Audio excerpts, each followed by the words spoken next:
ముఖ్యమంత్రిగా కేవలం ₹1 మాత్రమే తీసుకునే జయలలిత గారు 1500 ఎకరాల భూమి, 28 కిలోల బంగారంతో పాటు కోట్లు విలువ చేసే వజ్ర వైడూర్యాల్ని ఎలా సంపాదించారు?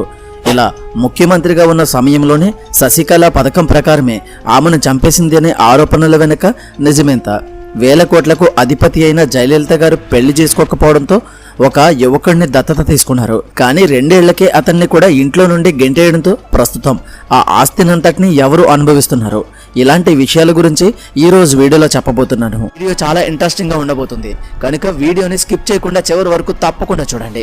1948 ఫిబ్రవరి 24వ తేదీన తమిళనాడులోని మేల్కోటే అనే ఒక మారుమూల గ్రామంలో జన్మించారు జయలలిత. ఈమె తండ్రి అయిన జయరామ్ గారు తన వృత్తిరీత్యా కర్ణాటకలోని బెంగళూరులో స్థిరపడడం వల్ల జయలలిత గారి కుటుంబం మొదట్లో అక్కడే ఉండేది. కానీ ఆమెకు 3 ఏళ్ల వయసు ఉన్నప్పుడు తన తండ్రి తీవ్ర అనారోగ్యంతో చనిపోవడం వల్ల ఆమె తల్లి అయిన సంజయ్ రాణి గారు ఆమెను పోషించేందుకు చెన్నై వలస వెళ్లారు.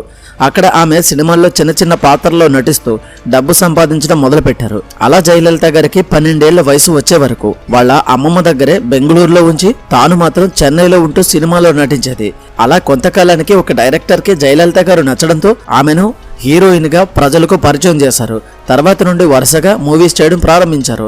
అలా 140కు పైగా సినిమాల్లో నటించిన ఆమె ఈ సమయంలోనే ఎంజి రామచంద్రన్ అనే తమిళ హీరోతో అత్యంత సన్నిహితంగా ఉండేవారు. కానీ 1977లో ఎంజీఆర్ గారు అన్నా డిఎంకే పార్టీని స్థాపించి సినిమాలను జయలలిత గారిని దూరం పెడుతూ వచ్చారు. ఈ సమయంలో ఆమె శోభన్ బాబు గారితో సన్నిహితంగా ఉంటూ సినిమాల్లో నటించేవారు. కానీ 1982లో ఆమె ఎంజీఆర్ గారి ఆహ్వానం మేరకు అన్నా డిఎంకే పార్టీలో జాయిన్ అయ్యారు. అలా ఆమె పార్టీలో చేరిన వెంటనే ఎంజీఆర్ గారు పార్టీ ప్రచారానికి సంబంధించిన బాధ్యతలను జయలలిత గారికి అప్పగించారు. జయలలిత గారు సినిమా హీరోయిన్ అవ్వడం, దీనికి తోడు సామాన్య ప్రజలు సైతం ఈజీగా అర్థమయ్యే విధంగా అలవోకగా ప్రసంగాలు ఇవ్వడంతో ఆమె మీటింగ్లకు జనం తరలి వచ్చేవారు. అలా ఆమె పాపులారిటీని గమనించిన ఎంజీఆర్ గారు జయలలితను రాజ్యసభకు నామినేట్ చేశారు. ఇక్కడ ఆమె ప్రసంగాలు విని ఇందిరాగాంధీ గారు సైతం జయలలితను కొనియాడేవారు.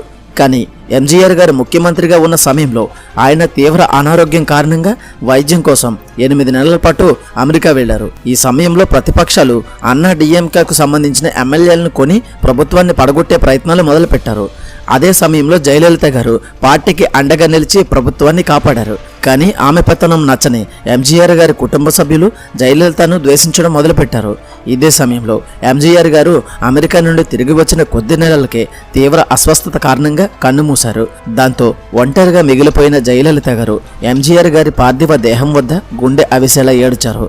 కానీ అన్నా డిఎంకేలోని కొంతమంది ఎమ్మెల్యేలతో పాటు ఎంజీఆర్ గారి కుటుంబ సభ్యులు సైతం ఆమెను స్టేజ్ పై నుంచి కిందకు తోసేయడంతో జయలలిత గారు కొన్ని లక్షల మంది జనం ముందు స్టేజ్ పై నుంచి కింద పడిపోయారు. నిజానికి వారు జయలలితను పార్టీ నుంచి తొలగించి ఆమెకు రాజకీయ భవిష్యత్తు లేకుండా చేయాలి అనుకున్నారు.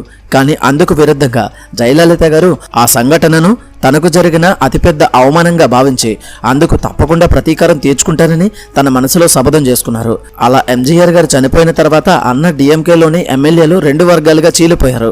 ఒక వర్గానికి జయలలిత గారు నేతృత్వం వహిస్తే మరొక వర్గానికి ఎంజీఆర్ గారి భార్య అయిన జానకి గారు నాయకత్వం వహించారు.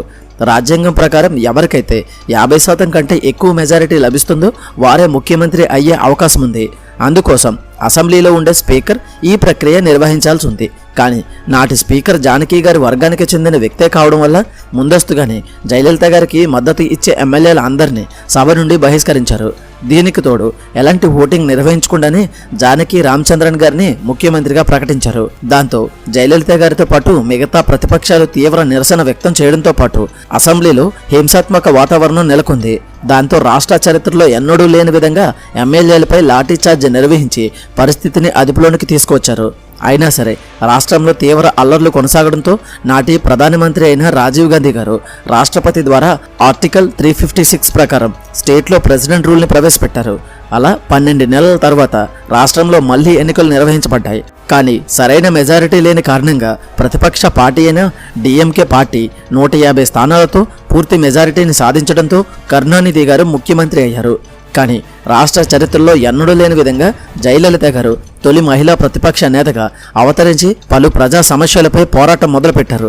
ఇలా ప్రతిపక్ష నేతగా ఉన్న సమయంలోనే 1989 మార్చి 25వ తేదీన ముఖ్యమంత్రి మరియు ఆర్థిక మంత్రిగా ఉన్న కరుణానిధి గారు అసెంబ్లీలో బడ్జెట్ను ప్రవేశపెట్టబోయారు.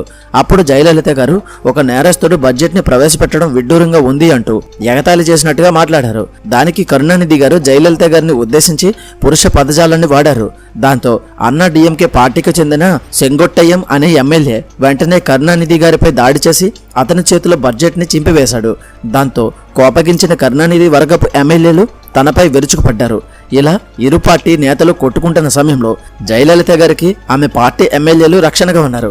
అయితే కరుణానిధి వర్గానికి చెందిన దురై మధురన్ అనే ఎమ్మెల్యే వారిని తోసుకుంటూ వచ్చి జయలలిత గారి చీర కొంగును లాగాడు. దాంతో ఆమె జాకెట్ కున్న పిన్స్ కాస్త ఊడిపోయి ఆమె జాకెట్ చిరిగిపోవడంతో పాటు ఆ పిన్స్ గుచ్చుకొని రక్తం కారడం స్టార్ట్ అయింది. అంతేగాక ఆమె జుట్టు కూడా చెదిరిపోయింది. దాంతో జయలలిత గారు చీర కొంగును కప్పుకొని బయటకు వచ్చి తాను ముఖ్యమంత్రి అయ్యేంత వరకు అసెంబ్లీలో అడుగు పెట్టనని శపథం చేశారు. ఇలా ఒక మహిళకు జరిగిన అవమానాన్ని చూసిన యావత్ సామాన్య జనం చలించిపోయింది. దాంతో వారు కోపోద్రిక్తులయ్యారు. రాష్ట్రం మొత్తం అల్లకల్లోలంగా మారడంతో మళ్లీ రాష్ట్రపతి పాలన విధించాల్సి వచ్చింది. అలా ప్రెసిడెంట్ రోల్ తర్వాత 1991లో జరిగిన ఎలక్షన్స్లో జయలలిత గారికి చెందిన అన్నా డిఎంకే 234 స్థానాలకు గాను 225 స్థానాలను సాధించి విజయభేరి మోగించింది. ఇలా ముఖ్యమంత్రి అయిన వెంటనే జయలలిత గారు తనను అసెంబ్లీ సాక్షిగా అవమానించిన నాటి ముఖ్యమంత్రి అయిన కరుణానిధిని అర్ధరాత్రి సమయంలో ఈడ్చుకుంటూ తీసుకువచ్చి మరీ అరెస్ట్ చేయించింది. ఇలా ముఖ్యమంత్రిగా ఉన్న సమయంలో పేద ప్రజల లక్ష్యంగా అమ్మా క్యాంటీన్, అమ్మా మెడికల్ షాప్స్, విద్యార్థుల కోసం ఫ్రీ ల్యాప్టాప్స్ లాంటి జనాకర్షణీయ పథకాలను ప్రారంభించి ప్రజల గుండెల్లో అమ్మ అని పిలుచుకునే స్థాయికి ఎదిగారు.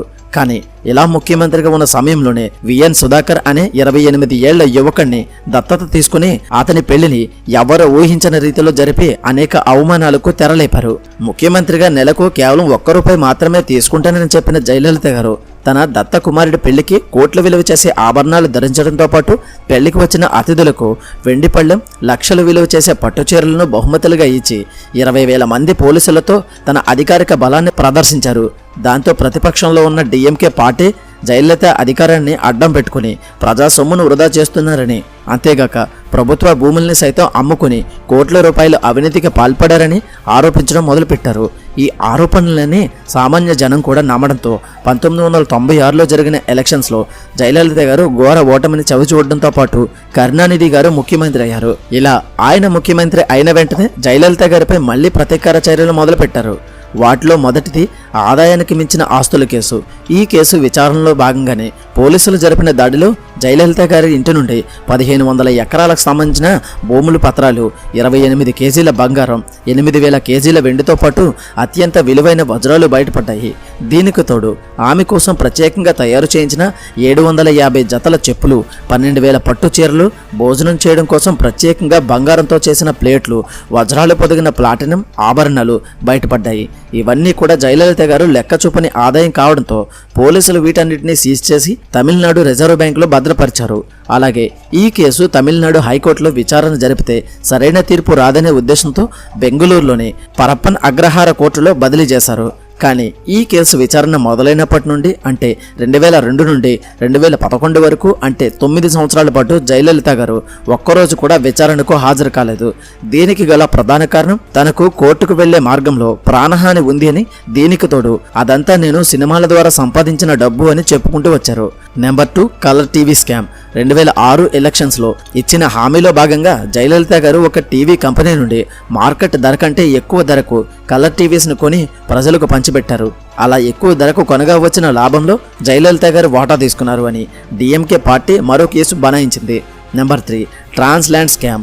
జయలలిత గారు ముఖ్యమంత్రిగా ఉన్న సమయంలో ప్రభుత్వ భూముల్ని ప్రైవేట్ కంపెనీలకు అతి తక్కువ ధరలకే అమ్మి కమిషన్లు పోగు చేసుకున్నారని డిఎంకే మరొక కేసు బనాయించింది. ఇలా జయలలిత గారిపై ఎన్నో కేసులు పెట్టినప్పటికీ ఆమె తను అధికారంలోకి వచ్చిన వెంటనే వాటన్నిటిని తన ఇన్ఫ్లుయెన్స్ను ఉపయోగించి కొట్టివేయించుకున్నారు.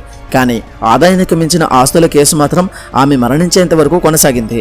ఈ కేసులో ఏం తీర్పు వచ్చింది అనేది తెలుసుకోవాలంటే ముందుగా శశికళ అనే ఆమె ఎవరు, ఆమె జయలలితకు ఎలా పరిచయం అయిందో, ఆమె కారణంగానే జయలలిత గారు చనిపోయారని ఎందుకు ఆరోపణలు వచ్చాయో తెలుసుకోవాలి. శశికళ ఒక ఫోటో స్టూడియోలో వీడియో క్యాసెట్స్ అమ్ముకుంటూ తన జీవితాన్ని కొనసాగించేది. ఆమె చిన్నప్పటి నుండి విలాసవంతంగా బ్రతకాలని ఆశపడుతూ ఉండేది. కానీ తన భర్త ఒక చిన్న ప్రభుత్వ ఉద్యోగి అవ్వడం వల్ల ఆ కల కాస్త కలగానే మిగిలిపోయింది. కానీ తన భర్త ద్వారా ఆమెకు జిల్లా కలెక్టర్తో పరిచయం ఏర్పడింది. అలా కలెక్టర్ ద్వారా ఆమెకు జయలలిత గారితో పరిచయం ఏర్పడింది. ఈ పరిచయం కారణంగానే జయలలిత గారికి సంబంధించిన ఏ ఈవెంట్ జరిగినా సరే ఫొటోస్తో పాటు వీడియోస్ కూడా రికార్డ్ చేసేది. అలా శశికళ నెమ్మదిగా జయలలితకు దగ్గరవుతూ ఆమెతో స్నేహం చేసింది. ఈ స్నేహం కాస్త చనువుగా మారడంతో జయలలిత గారికి మరింత దగ్గరై ఆమె ఇంట్లోనే పాగా వేసింది. ఇలా ఆమె పార్టీ వ్యవహారాల్లో జోక్యం చేసుకుంటూ మెల్లిగా తన బంధువులందరినీ జయలలిత గారి ఇల్లు లేదా ఆఫీస్కి సంబంధించిన ఏదో ఒక పనిలో నియమించుకుంటూ వచ్చింది. జయలలిత గారికి వయసుతో సంబంధం లేకుండా చాలామంది రాజకీయ నాయకులు అమ్మ అని సంబోధిస్తూ ఆమె పాదాలను నమస్కరించేవారు. సుధాకరన్ అనే 28 ఏళ్ల యువకుడిని దత్తత తీసుకుని అతని పెళ్లిని అంగరంగ వైభవంగా నిర్వహించింది. ఎంతలా అంటే ప్రపంచంలో ఎవరూ కూడా ఇంత గ్రాండ్గా పెళ్లి జరపలేరు అనే విధంగా ఆ పెళ్లిని గిన్నిస్ బుక్ ఆఫ్ వరల్డ్ రికార్డ్స్లో కూడా ఎక్కించారు. విచిత్రం ఏంటంటే సుధాకరన్ ఇంటి నుండి గెంటేసిన తర్వాత మరొక పార్టీతో చేతులు కలిపి జయలలిత గారికి వ్యతిరేకంగా ప్రచారం చేయడం మొదలుపెట్టాడు. అలా జయలలిత గారు ముఖ్యమంత్రిగా ఉన్న సమయంలోనే 2016 సెప్టెంబర్ 23వ తేదీన ఆమె తీవ్ర అనారోగ్యానికి గురికావడంతో చెన్నైలోని అపోలో హాస్పిటల్లో అడ్మిట్ చేశారు. కానీ 75 రోజుల పాటు చికిత్స తీసుకున్న తర్వాత కూడా ఆమె అనారోగ్యం కుదుట పడకపోవడంతో 2016 డిసెంబర్ 5వ తేదీన ఆమె కన్నుమూశారు. నిజానికి జయలలిత గారి మరణం తర్వాత శశికళే నెక్స్ట్ చీఫ్ మినిస్టర్ అని అందరూ అనుకున్నారు. కానీ 2002లో జయలలిత గారిపై నమోదైన ఆదాయానికి మించిన ఆస్తుల కేసు విషయంలో ఆమె మరణించిన 68 రోజుల తర్వాత తీర్పు వచ్చింది. ఈ తీర్పులో జయలలిత గారితో పాటు శశికళ మరియు మరొక 2 వ్యక్తులను దోషులుగా తేలపడంతో పాటు సుప్రీంకోర్టు జయలలిత గారికి 100 కోట్లు మరియు మిగతా ముగ్గురికి 10 కోట్లు మరియు 4 సంవత్సరాలు జైలు శిక్ష విధించడంతో ఈ ముగ్గురిని జైల్లో వేశారు. ఇలా జయలలిత గారు మరణించిన తర్వాత ఆమె మేనల్లుడు మరియు మేనకోడలికి ఆమె ఆస్తిలో కొంత వాటా లభించింది. కానీ ఆదాయానికి మించిన ఆస్తుల కేసులో జప్తు చేసుకున్న ధనం మాత్రం తమిళనాడు ప్రభుత్వం సొంతమైంది. నిజానికి జయలలిత గారిని శశికళ చంపిందని ఎన్నో ఆరోపణలు వచ్చినప్పటికీ అవి నిజమేనని నిరూపించడానికి ఒక సాక్ష్యం కూడా లేకపోవడంతో ప్రజలు ఆ విషయం గురించి పట్టించుకోవడం మానేశారు. నా ఒపీనియన్ ప్రకారం మన దగ్గర ఉండే ఆస్తి అంతస్తులను చూసి దగ్గరయ్యే స్నేహం ఎదురు ఉండి పోరాడే శత్రువు కన్నా ప్రమాదం. మరి జయలలిత గారి గురించి మీరేమనుకుంటున్నారు? మీ విలువైన అభిప్రాయాన్ని తప్పకుండా కామెంట్లో తెలియచేయండి. ఈ వీడియోకి ఇంతే. ఈ వీడియో కనుక మీకు నచ్చినట్లయితే తప్పకుండా లైక్ చేయండి. అలాగే మరిన్ని మంచి వీడియోస్ కోసం మన ఛానల్ని దయచేసి సబ్స్క్రైబ్ చేసుకుని పక్కనే ఉన్న బెల్ ఐకాన్ ఆల్లో పెట్టుకోవడం మర్చిపోవద్దు. మీరు చేసే ప్రతి లైక్ కూడా మాకు ఎంతో సపోర్ట్గా అనిపిస్తుంది. దయచేసి మా కష్టాన్ని గుర్తించి వెంటనే వీడియోకి లైక్ చేయండి. మళ్ళీ మరొక మంచి వీడియోతో కలుద్దాం. Until then thank you, bye.